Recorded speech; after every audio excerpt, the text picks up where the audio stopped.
Hi everyone.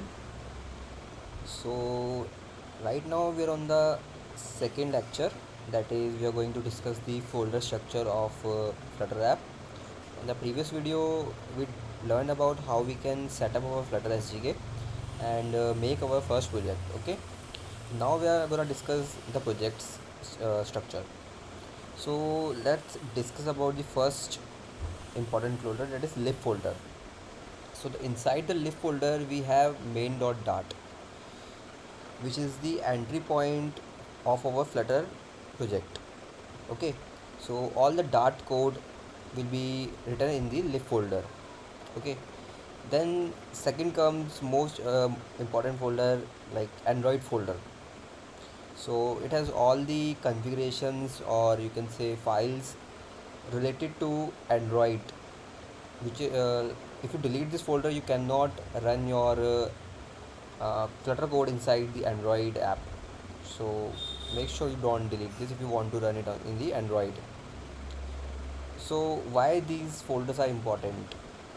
First, it's important because it is necessary to run in the specific platform. And second is sometimes we don't get everything in the Flutter. Like sometimes we don't get required package or the required code in the Dart or basically Flutter pub dev platform.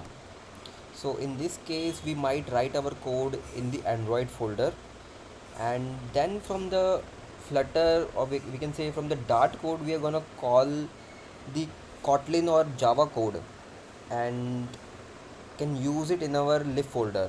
So we'll discuss in the later. This is a bit advanced concept, that is channel basically lib folder communicate with the Android folder via channel. So we will discuss it later. Similarly, for iOS,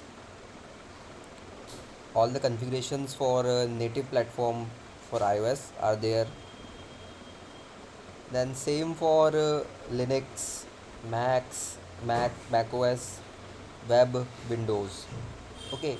Then the very most important file is this pubspec.yml.